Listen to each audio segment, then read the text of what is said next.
फिल्मी किस्से बाय राकेश में आपका स्वागत है। आज के एपिसोड में 1988 की फिल्म तेजाब के बारे में कुछ अनसुनी बातें आपके साथ शेयर करेंगे।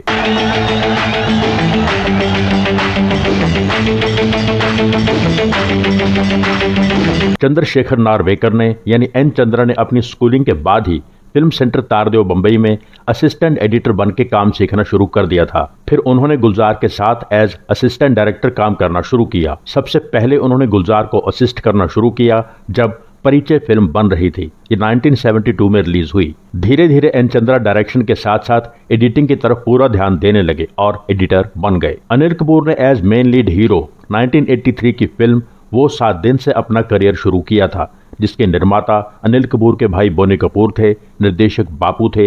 एन चंद्रा उस फिल्म में एसोसिएट डायरेक्टर भी थे, एडिटर भी थे। 1985 में निर्माता अशोक ठकेरिया और इंदुर कुमार की फिल्म आई मोहब्बत। इसके निर्देशक भी बापू थे, एडिटर थे एन चंद्रा। फिर एज डायरेक्टर एन चंद्रा ने अपना करियर शुरू किया और पहली फिल्म बनाई अंकुश। कहा जाता है कि 12 लाख में यह बनी फिल्म ने 95 लाख रुपए कमाए थे। ये फिल्म 1986 में आई। इसके बाद एन चंद्रा ने तेलुगु फिल्म की हिंदी रीमेक बनाई प्रतिघात। इस फिल्म की कामयाबी ने एन चंद्रा को बहुत फेमस कर दिया। उसके बाद एन चंद्रा ने तेजाब बनाने की प्लानिंग शुरू की। 1984 में American film I streets of fire. उसमें हीरोइन एक रॉक बैंड की मेन सिंगर है, जिसे बाइकर्स का एक ग्रुप कंसर्ट में से किडनैप करके ले जाता है। ये सब एक लड़की ने अपनी आंखों से देखा है और वो लड़की अपने भाई को टेलीग्राम भेजती है। उसका भाई एक एक्स सोल्जर है। बहन के टेलीग्राम पर वो घर आता है तो बहन बताती है कि तेरी गर्लफ्रेंड को किडनैप कर लिया गया है, उसे बचाकर लाओ। इस फिल्म से इंस्पायर होकर एन चंद्रा ने तेजाब की कहानी लिखनी शुरू कर दी। तेजाब के कलाकारों की सिलेक्शन से जुड़ी कई बातें हैं। जैसा कि पहले बताया कि एन चंद्रा अनिल कपूर की 2 फिल्में एडिट कर चुके थे। अनिल कपूर और बोनी कपूर के साथ उनकी अच्छी जान पहचान थी। एन चंद्रा अनिल कपूर को मेन लीड में कास्ट करना चाहते थे, पर अनिल कपूर उन दिनों बहुत बिजी थे,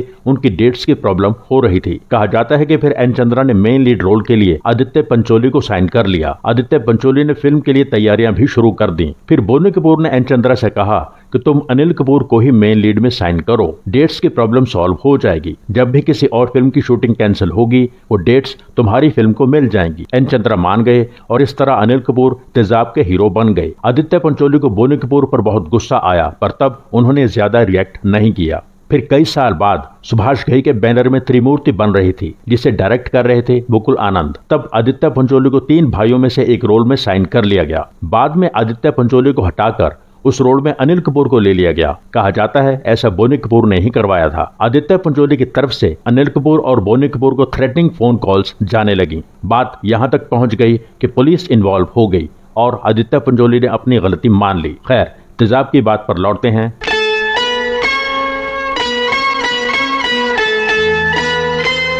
कहा जाता है कि तेजाब में फीमेल लीड के लिए एन चंद्रा ने मीनाक्षी शेषाद्री से बात की, पर मीनाक्षी ने बहुत ज्यादा पैसे मांगे। एन चंद्रा उन्हें साइन नहीं कर पाए। एन चंद्रा एक बार राजश्री प्रोडक्शन के ऑफिस में बैठे थे, जहां उस समय राकेश नाथ भी बैठे थे, जिन्हें रिक्कू राकेश नाथ के नाम से जाना जाता है। वो कई फिल्म स्टार्स के मैनेजर रहे हैं, बाद में फिल्म निर्माता भी बने। उन दिनों वो अनिल कपूर के मैनेजर भी थे। राजश्री के ऑफिस में एन चंद्रा ने राकेश नाथ को बताया कि मुझे मेरी फिल्म तेजाब के लिए अनिल कपूर के अपोजिट एक लड़की की तलाश है। राकेश नाथ ने एन चंद्रा को माधुरी दीक्षित की तस्वीरें दिखाई और राजश्री के ऑफिस में ही माधुरी की पहली फिल्म अबोध की कुछ क्लिप्स भी दिखाई। अबोध 1984 में आई थी। राजश्री की फिल्म थी, निर्देशक थे हिरेन नाग। एन चंद्रा को माधुरी अच्छी लगी। अपनी फिल्म के लिए उन्हें जैसी लड़की चाहिए थी, उन्हें लगा माधुरी वैसी ही है। एन चंद्रा ने माधुरी को फाइनल कर लिया। रिक्कू राकेश नाथ माधुरी दीक्षित के मैनेजर भी थे, पर तेजाब के बाद वो सिर्फ माधुरी के काम पर ध्यान देने लगे। माधुरी का करियर बनाने में रिक्कू राकेश नाथ सबसे इम्पोर्टेंट पर्सन रहे हैं। तेजाब से पहले माधुरी काफी फिल्मों में काम कर चुकी थी, पर कोई पहचान नहीं बनी थी। 1984 में उनकी पहली फिल्म आई थी अबोध। 1985-86 में उन्होंने पेइंग गेस्ट नाम की एक टीवी सीरीज में काम किया था। उसके बाद वो कुछ और फिल्मों का हिस्सा रहीं। 1985 की आवारा बाप, 1986 की स्वाति और मानव हत्या, 1987 की हिफाजत उत्तर दक्षिण और मोहरे, 1988 की खतरों की खिलाड़ी और दयावान। दयावान में विनोद खन्ना के साथ एक खास सीन के कारण माधुरी चर्चा में आ गई, पर उन्हें अभी भी कोई पहचान नहीं मिली थी। माधुरी को सही मायने में पहचान मिली तेजाब के बाद। यहाँ से वो स्टार हीरोइन बन गई। तेजाब दयावान के बाद रिलीज हुई थी। तेजाब से पहले माधुरी सुभाष घई की फिल्म राम लखन साइन कर चुकी थी। उसका काम चल रहा था। सुभाष घई चाहते थे कि राम लखन माधुरी की प्रॉपर लॉन्च फिल्म की तरह नजर आए, पर राम लखन से पहले तेजाब रिलीज हो गई और माधुरी को स्टार बनाने का क्रेडिट तेजाब को मिला। तेजाब के सुपरहिट एवरग्रीन गाने ने माधुरी को एक नई पहचान दे दी। माधुरी दीक्षित ने बताया था कि मैं अपने परिवार के साथ छुट्टियां मनाकर विदेश से इंडिया लौटी थी और यहाँ तेजाब बहुत बड़ी हिट हो चुकी थी। एयरपोर्ट पर कई लोगों ने मुझे देखकर मोहिनी मोहिनी चिल्लाना शुरू कर दिया। तब मुझे लगा कि मैं स्टार बन गई हूँ। लोगों ने माधुरी के ऑटोग्राफ लेने के लिए लंबी लाइन बना ली थी। मंदाकिनी ने फिल्म की रिलीज के बहुत साल बाद बताया था कि एन चंद्रा मुझे फीमेल लीड में लेना चाहते थे। मैंने कहा इसमें करने लायक कुछ नहीं है। फिर एन चंद्रा ने कहा आप फिल्म में एक छोटा सा कैमियो कर लीजिए। मैं तैयार हो गई। इस बारे में दूसरी इन्फॉर्मेशन ये है कि एन चंद्रा ने कभी भी मंदाकिनी को मेन लीड हीरोइन के लिए अप्रोच नहीं किया था। उन्होंने मंदाकिनी को इस छोटे रोल के लिए ही कास्ट किया था और कहा था कि आगे कभी आपको मेन हीरोइन लेकर फिल्म बनाऊंगा, पर ऐसा मौका नहीं आया।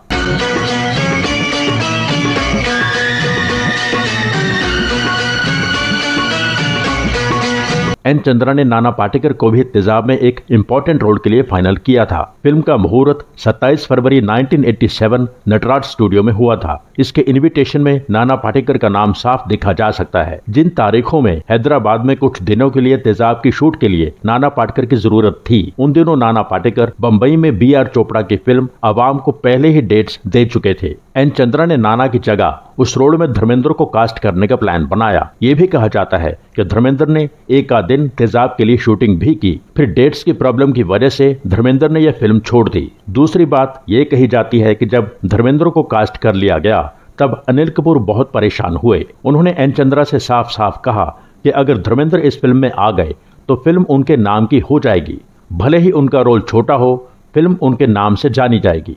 मेरा क्या रह जाएगा इस फिल्म में। अनिल कपूर की इस बात से चंकी पांडे भी सहमत थे और वो भी अनिल कपूर के सपोर्ट में बोल रहे थे। एन चंद्रा को भी बात समझ आ गई। उन्होंने धर्म जी को क्लियरली कह दिया कि आपका स्टार स्टेटस फिल्म में निभाए जा रहे आपके रोल से बहुत बड़ा है, आप ये फिल्म मत कीजिए। धर्मेंद्र सारी बात समझ गए और उन्होंने फिल्म छोड़ दी। फिर उस रोल के लिए सुरेश ओबराय को कास्ट किया गया। मेन विलेन लोटिया पठान के रोल के लिए किरण कुमार को फाइनल कर लिया गया। इस फिल्म के बाद किरण कुमार के करियर को बहुत फायदा पहुंचा, उन्हें बहुत काम मिलने लगा। चंकी पांडे ने बताया था कि मेरा रोल पहले गोविंदा को मिल रहा था, पर गोविंदा बहुत फिल्मों में बिजी थे, उनकी डेट्स एडजस्ट नहीं हो पा रही थी, तो एन चंद्रा ने मुझे ये रोल दे दिया। मुझे खुशी है कि एन चंद्रा ने मुझे बब्बन नाम के इस किरदार के लिए चुना और फिल्म का एक सुपरहिट गाना सो गया ये जहां पर्दे पर मैंने गाया। चंकी पांडे ने बताया था कि जिस फ्राइडे फिल्म रिलीज होनी थी उससे पहले मंडे को फिल्म की एडवांस बुकिंग ओपन हो गई थी। बांद्रा के गेटी गैलेक्सी थिएटर में लोग एडवांस में टिकट्स खरीदने पहुंचे हुए थे। अचानक उन्हें पता चला कि बांद्रा स्टेशन के पास ही कोई शूटिंग हो रही है। कुछ लोगों ने वहां जाकर देखा अनिल कपूर शूटिंग कर रहे थे। ज्यादा हैरानी उन्हें इस बात की हुई कि अनिल कपूर फिल्म तेजाब के लिए ही शूट कर रहे थे। खैर, वो पोर्शन शूट के बाद एडिट होकर थर्सडे तक सब प्रिंट्स में ऐड कर दिया गया और 11 नवंबर को लोगों ने वही सीन फिल्म में देखा। फिल्म की फाइनल स्टार कास्ट थी अनिल कपूर, माधुरी दीक्षित, अनिल कपूर की बहन बनी सुपर्णा आनंद, माधुरी दीक्षित के पिता बने Anupam Kher, Kiran Kumar main villain Lotia Pathan, Suresh Oberoi inspector Gagan Singh, Suhas Joshi छोटे से रोल में माधुरी की मां बनी, तेज सप्रू ने एक इंपॉर्टेंट रोल निभाया सक्सेना का, अनु कपूर का रोल बहुत इंपॉर्टेंट था, उनके किरदार का नाम गुलदस्ता भी बहुत फेमस हुआ। अनिल कपूर के दोस्तों में थे चंकी पांडे, जॉनी लीवर, विजय पाटकर, जयवंत वाडकर। फिल्म में और कई कलाकार थे, सबका काम अच्छा था। Story, screenplay N Chandra, dialogues Kamlesh Pandey. Kamlesh Pandey को इस फिल्म के लिए बेस्ट डायलॉग का फिल्म फेयर अवार्ड मिला था। फिल्म के गीतकार थे जावेद अख्तर, संगीतकार लक्ष्मीकांत प्यारेलाल, निर्माता निर्देशक एन चंद्रा।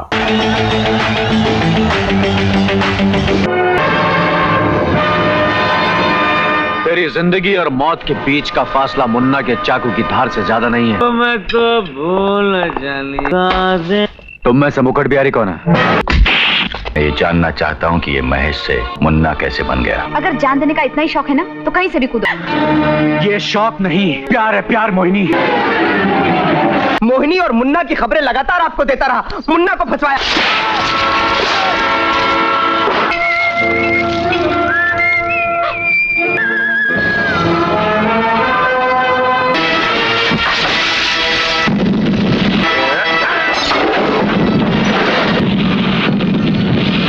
इस बेल्ट को देखो। किस बेगुनाह को मारा था बेल्ट से?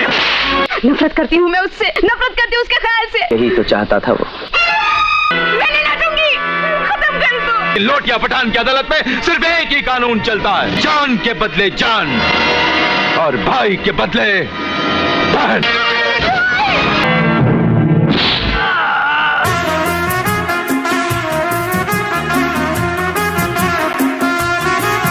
तेजाब म्यूजिक की सेल के मामले में 1988 की फिल्मों में दूसरे नंबर पर थी। इसकी 80 लाख कैसेट्स बिकी थीं। पहले नंबर पर थी कयामत से कयामत तक। कयामत से कयामत तक की कितनी कैसेट्स बिकी इस बारे में कोई इन्फॉर्मेशन सामने नहीं है। तेजाब में ओरिजिनली 3 ही गाने थे और लक्ष्मी प्यारे ने तीनों गाने ऐसे बनाए जो फिल्म की रीढ़ की हड्डी बन गए। 1, 2, 3, 4 फीमेल वर्जन ही ओरिजिनल गाना था जो अलका याग्निक ने गाया। गाना इंस्टेंटली बहुत ज्यादा हिट हो गया तो अनिल कपूर की जिद पर इसका मेल वर्जन भी बनाया गया। ये गाना अमित कुमार ने गाया। ये गाना बाद में फिल्म में ऐड किया गया। चंकी पांडे ने बताया था कि संगीतकार जोड़ी लक्ष्मीकांत प्यारेलाल एक मराठी गाने की धुन से इंस्पायर होकर इसका हिंदी वर्जन बनाना चाहते थे। मराठी गाना था जवा नवीन पोपट हा लागला मिठू मिठू बोलाइला। फिर चंकी पांडे और प्रहलाद निल्हानी ने लक्ष्मीकांत प्यारेलाल को बताया कि इस मराठी गाने का हिंदी वर्जन इसी धुन पर बन चुका है और पाप की दुनिया फिल्म के लिए शूट भी हो चुका है। गाना था मैं तेरा तोता तू मेरी मैना। इसके बाद लक्ष्मीकांत प्यारेलाल ने उस गाने के लिए दूसरी धुन सोचनी शुरू कर दी। संगीतकार रवि ने बताया था कि मेरे गाने के ओपनिंग बार्स इस गाने में रीवर्क किए गए। संगीतकार रवि का बनाया 1955 की फिल्म वचन का बहुत पॉपुलर गाना था चंदा मामा दूर के। उसके शुरू के हिस्से को सुनिए और 1, 2, 3, 4 के शुरू के हिस्से को सुनिए।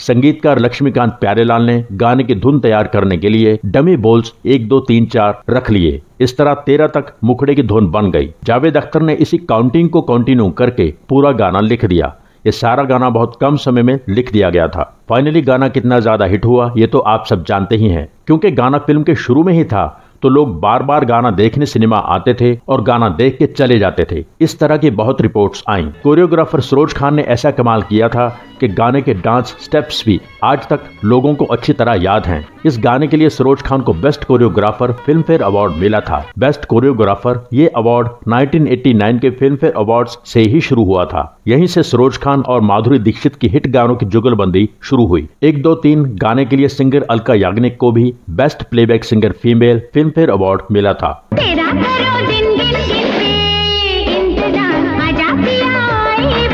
सो गया ये जहां बहुत ही अच्छा बना हुआ गाना था। इसकी कंपोजिशन, इसका म्यूजिकल अरेंजमेंट और फिल्मांकन हर चीज शानदार है। सो गया ये जहां, सो गया।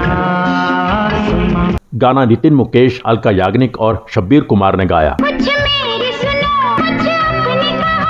जिंदगी अब अंधेरे में है। चंकी ने बताया था कि इस गाने की शूटिंग के दौरान एक बार रात के 3 बजे हम लोग कुछ खाने के लिए एक होटल की कॉफी शॉप में गए।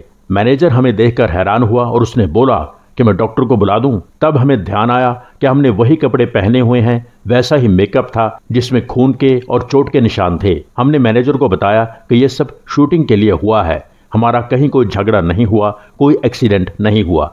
चंकी पांडे ने बताया था कि सो गया ये जहां इस गाने की शूटिंग 3 अलग अलग शहरों में की गई थी और गाना पूरा शूट होने में 17 रातें लगी थीं। कह दो कि तुम हो मेरी वरना ये गाना अमित कुमार और अनुराधा पौडवाल ने गाया। कह दो कि तुम हो मेरी वरना, सुनो तुम्हें मेरी कसम है। अमित कुमार ने बताया था कि लक्ष्मीकांत जी ने जब मुझे यह गाना गाने के लिए बुलाया तभी कह दिया था कि यह गाना बहुत बड़ा हिट होगा और वही हुआ। यही अदा तो एक सितम है। फिल्म बन के तैयार हुई तो इसकी लंबाई 5 घंटे के करीब थी। डिस्ट्रीब्यूटर्स ने कहा कि सो गया ये जहां गाना फिल्म से हटा दो। एन चंद्रा नहीं माने, जो कि अच्छा किया। फिल्म में जहां वो गाना आता है बहुत खूबसूरत माहौल बना देता है। फिल्म में सुदेश भोसले और अलका याग्निक का गाया एक और गाना था तुमको हम दिल भर क्यों माने।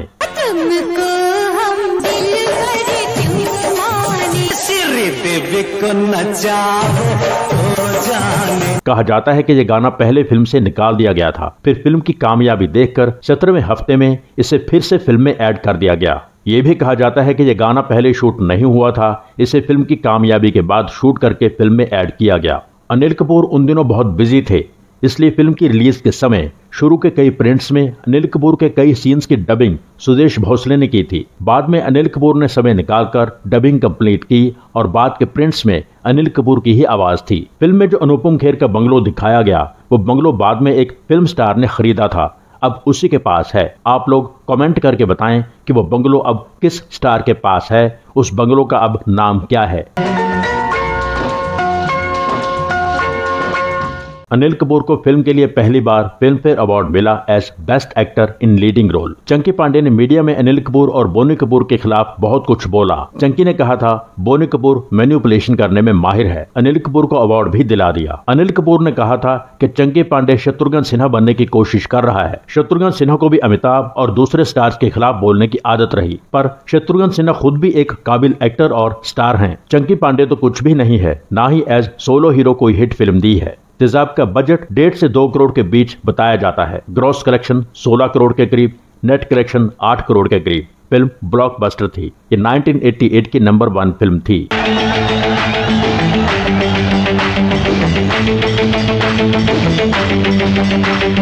इसके साथ ही तेजाब के बारे में यह खास एपिसोड यहाँ पूरा होता है। एपिसोड के बारे में अपनी राय जरूर लिखें। Thank you so much. जिन दोस्तों ने चैनल सब्सक्राइब नहीं किया है प्लीज सब्सक्राइब कर लीजिए। सब्सक्राइब करके बेल आइकन में ऑल पर क्लिक कीजिए। एपिसोड लाइक कीजिए, शेयर कीजिए, कमेंट कीजिए। Thank you so much for watching.